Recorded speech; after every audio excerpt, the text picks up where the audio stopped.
ایک سائل اپنی اہلیہ کے ہمراہ ایس پی کے پاس جاتا ہے داد رسی کے لیے۔ ایس پی اس سائل کی اہلیہ پر دل پھینک بیٹھتے ہیں اور وہ سائل نہ صرف اپنی بیوی سے ہاتھ دھو بیٹھتا ہے بلکہ اپنی قیمتی جائیداد سے بھی محروم ہو جاتا ہے۔ کوئی اسلام آباد سے لاہور آتا ہوں، رات کو کوئی 1:30 بجے کے قریب میں گھر آتا ہوں تو حفیظ بگٹی کی گاڑی میرے گھر گراج میں کھڑی ہوتی ہے۔ وہ کافی شور مچاتا ہوں، حفیظ بگٹی کے ساتھ ہاتھا پائی ہوتی ہے، وہ وہاں سے بھاگ جاتا ہے، میں 15 پہ کمپلینٹ کرتا ہوں، بہت کچھ ہوتا ہے۔ کہ حفیظ بگٹی کو آپ نے رنگے ہاتھوں پکڑا اندر سے جو آپ کا معاملہ ہاتھا پائی تک پہنچ گیا؟ جی حفیظ بگٹی صاحب سے میں نے یہ پوچھا کہ تم یہاں کیا کر رہے ہو، تمہارا رات کے اس پیر کیا کام ہے؟ تو کہتا ہے میں یہاں چائے پینے کے لیے آیا تھا۔ حفیظ بگٹی کے علاوہ گھر میں کون کون موجود تھا؟ حفیظ بگٹی کے علاوہ میری مسز اکیلی تھی اور ایک چھوٹا بچہ کام کرنے والا نوکر تھا جس کو اوپر بھیجا ہوا تھا۔ مجھے تو سمجھ نہیں آئی میرا ہنستا بستا گھر کیسے برباد ہو گیا، اور وہ خاتون جو میرے ساتھ اتنی لائل طریقے سے چل رہی تھی، یہ کیا اس نے اتنی بڑی بے وفائی اور اتنا بڑا یہ جو میں تو بیان نہیں کر سکتا اس سارے معاملے کو۔ بسم اللہ الرحمن الرحیم۔ لیڈر ٹی وی کے ساتھ میں ہوں خرم پاشا۔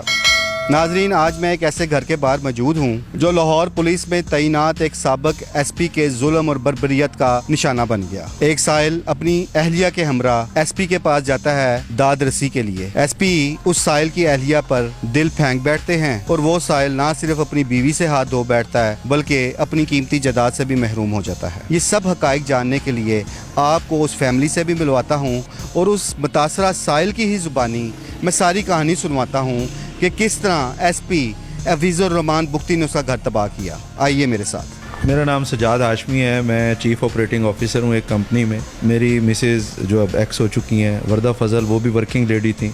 ان کی ایک گاڑی کا مسئلہ تھا، اس گاڑی کے مسئلے میں عمر شیخ جو سی سی پی او تھے انہوں نے انکوائری مارک کی۔ دسمبر 2020 کا یہ واقعہ ہے کہ ہمیں وہ انکوائری مارک کر دی گئی ایس پی صدر حفیظ بگٹی کے پاس۔ 19 دسمبر کو میں اور میری مسز اس وقت وردہ فضل ہم پیش ہوتے ہیں ایس پی حفیظ بگٹی کے پاس، وہ کمپلینٹ لے کر کے ان سے وہ گاڑی چھیننے کی کوشش کی جا رہی ہے۔ اچھا، اس کے بعد حفیظ بگٹی کے پاس میں 2-3 دفعہ جاتا ہوں مسز کے ساتھ۔ حفیظ بگٹی مجھے یقین دلاتا ہے کہ جی آپ کے ساتھ انصاف ہوگا، آپ پریشان نہ ہوں، آپ اسلام آباد واپس جا سکتے ہیں۔ مجھے نہیں پتہ تھا کہ وہ میری مسز کو دیکھ کے اس کی نیت بدل چکی ہے اور وہ مجھے زبردستی کہہ رہا ہے کہ آپ چلے جائیں، کوئی مسئلہ نہیں ہے، اور I will take care of the issue, اور آپ کے ساتھ انصاف ہوگا۔ میں واپس چلا گیا۔ اس کے بعد اس نے میری مسز کے ساتھ جیسے بھی مراسم پیدا کرنے کی کوشش کی، اس میں مسز مجھے خود شروع میں بتاتی رہی کہ یہ مجھے لیٹ آورز میں کالز کرتا ہے۔ شروع میں مجھے اگر اکیلا ہوتا ہے تو مجھے وردہ کہہ کے مخاطب کرتا ہے، اور جب یہ اکیلا نہیں ہوتا تو یہ مجھے میڈم یا میم وردہ کہہ کے مخاطب کرتا ہے۔ اچھا، یہ معاملہ آپ کی مسز نے خود بتایا؟ یہ مجھے انہوں نے خود بتایا، اور انہوں نے مجھے فیب مارچ تک یہاں تک بتایا کہ میں نے اس کو بلاک کر دیا ہے۔ مجھے یہ واقعے کی جو سنگینی ہے اس کا پتہ تب چلتا ہے، یہ ابھی معاملات چل رہے ہیں ہماری انویسٹیگیشن کے اور یہ سارے، کہ میں 9 مئی 2021 کو 27 رمضان کو اسلام آباد سے لاہور آتا ہوں، رات کو کوئی 1:30 بجے کے قریب میں گھر آتا ہوں تو حفیظ بگٹی کی گاڑی میرے گھر 85 بی آرکیٹیکٹ سوسائٹی میں اس کی گاڑی MN 7866 ٹویوٹا پریمیو گرے کلر کی، وہ گاڑی میرے گراج میں کھڑی ہوتی ہے۔ اچھا، آپ کے جس گھر میں آپ رہائش پذیر تھے اس گھر میں اس کی گاڑی کھڑی؟ جی حفیظ بگٹی کی گاڑی کھڑی ہوتی ہے، میں اس کافی شور مچاتا ہوں، حفیظ بگٹی کے ساتھ ہاتھا پائی ہوتی ہے، وہ وہاں سے بھاگ جاتا ہے، کافی اس کی گاڑی کے اوپر میں۔ اچھا، 1 to 1 آپ لوگوں کی ہاتھا پائی؟ جی ہاتھا پائی ہوتی ہے، حفیظ بگٹی وہاں سے بھاگ جاتا ہے، میں 15 پہ کمپلینٹ کرتا ہوں، گاڑی کے شیشے بھی ٹوٹتے ہیں، بہت کچھ ہوتا ہے۔ تو جس وقت آپ اس گھر میں داخل ہوتے ہیں، گاڑی تو آپ نے دیکھی، آخر ایسی کیا بات ہوئی کہ حفیظ بگٹی کو آپ نے رنگے ہاتھوں پکڑا اندر سے جو آپ کا معاملہ ہاتھا پائی تک پہنچ گیا؟ جی حفیظ بگٹی صاحب سے میں نے یہ پوچھا کہ تم یہاں کیا کر رہے ہو، تمہارا رات کے اس پیر کیا کام ہے؟ تو کہتا ہے میں یہاں چائے پینے کے لیے آیا تھا۔ حفیظ بگٹی کے علاوہ گھر میں کون کون موجود تھا؟ حفیظ بگٹی کے علاوہ میری مسز اکیلی تھی اور ایک چھوٹا بچہ کام کرنے والا نوکر تھا جس کو اوپر بھیجا ہوا تھا۔ مجھے تو سمجھ نہیں آئی میرا ہنستا بستا گھر کیسے برباد ہو گیا، اور وہ خاتون جو میرے ساتھ اتنی لائل طریقے سے چل رہی تھی، یہ کیا اس نے اتنی بڑی بے وفائی اور اتنا بڑا یہ جو میں تو بیان نہیں کر سکتا اس سارے معاملے کو۔ میں نے آئی جی پنجاب سے ٹائم لیا، مجھے حفیظ بگٹی کو جب پتہ چلا تو اس نے مجھے اپنے آفس بلایا 18 مئی کو، اور مجھے قرآن پر ہاتھ رکھ کے اس نے اوتھ دیا کہ ہاشمی صاحب آپ آج کے بعد آپ کو میری طرف سے شکایت نہیں آئے گی، یہ آپ کا اور مسز کا معاملہ ہے، آپ جانیں وہ جانیں، مجھ سے آپ کو شکایت نہیں ملے گی، میں یہ قرآن پر یہ جو قرآن پہ حلف حفیظ بگٹی نے آپ کو دیا جی سر اپنے آفس میں جب وہ ایس پی صدر تھے، ایس پی صدر تھے، گرین ٹاؤن میں انہوں نے مجھے بلایا، گرین ٹاؤن آفس میں سی سی ٹی وی فوٹیج موجود ہوگی، وہ دیکھی جا سکتی ہے کہ انہوں نے مجھے وہاں پہ بلا کے کس طرح مجھ سے منت کر کے انہوں نے کہا کہ جی آپ میری نوکری کے پیچھے نہ پڑیں، مہربانی کریں اور اس کیس کو پرسو نہ کریں، آپ کو مجھ سے شکایت نہیں آئے گی۔ لیکن آگے کیا ہوتا ہے کہ وہ میری مسز سے خلا فائل کروا دیتے ہیں اور ساتھ میں 26 مئی کو پھر میرے گھر آئے ہوتے ہیں۔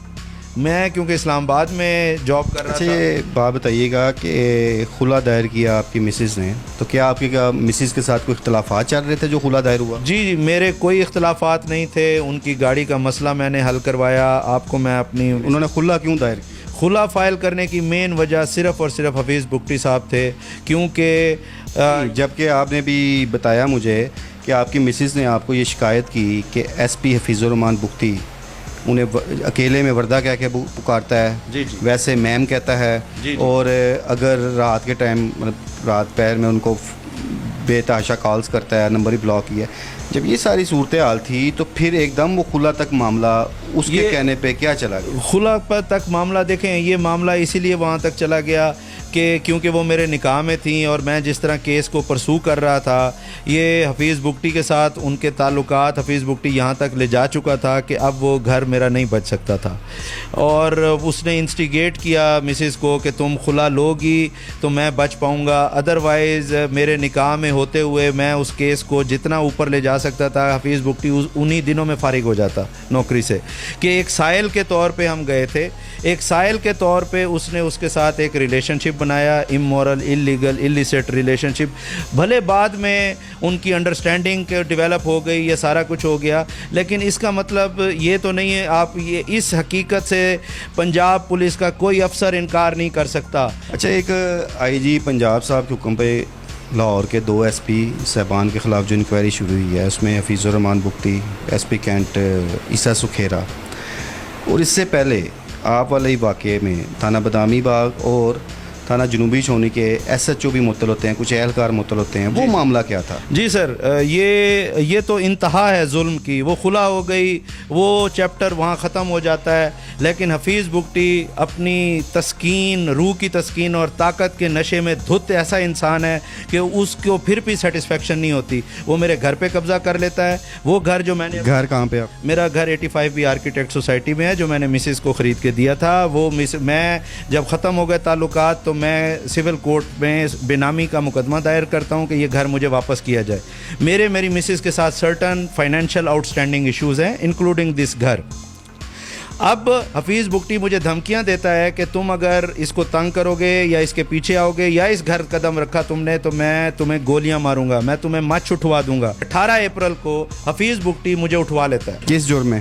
حفیظ بگٹی ایک جھوٹا مقدمہ وردہ فضل کی طرف سے ایک ایس ایم ایس میسج پر ایک جھوٹے مقدمے کے آرڈر کیے جاتے ہیں تھرو ایس پی عیسیٰ سکھیرا جو حفیظ بگٹی کا بیچ میٹ ہے۔ مجھے ڈیفنس فیز 6 سے بغیر یونیفارم کے لوگ اور چند پولیس اہلکار، یہ ساری ایک ٹیم گینگ بن کے آتی ہے، مجھے میرے دوست کے آفس سے ڈیفنس فیز 6 میں 2nd فلور سے اٹھایا جاتا ہے، میرے موبائل، لیپ ٹاپ سب کچھ لے لیا جاتا ہے، میرے منہ پہ کپڑا، میرے دوست کے اوپر منہ پہ کپڑا باندھ کے ہمیں اغوا کر کے ایک نامعلوم جگہ پہ لایا جاتا ہے، ہمیں تشدد کا نشانہ بنایا جاتا ہے، تشدد کی ویڈیو حفیظ بگٹی کو بھیجی جاتی ہے، وہ بعد میں لاہور میں کئی لوگوں کو وہ ویڈیو دکھائی جاتی ہے صرف مجھے ہیوملیٹ کرنے کے لیے، اور پورا پلان یہ ہوتا ہے کہ مجھ سے اسٹیمپ پیپر پہ اور کاغذوں پہ لکھوایا جائے کہ میں گھر کا مقدمہ واپس لے رہا ہوں اور میں اپنے جو مطالبات ہیں ان سے پیچھے ہٹ رہا ہوں۔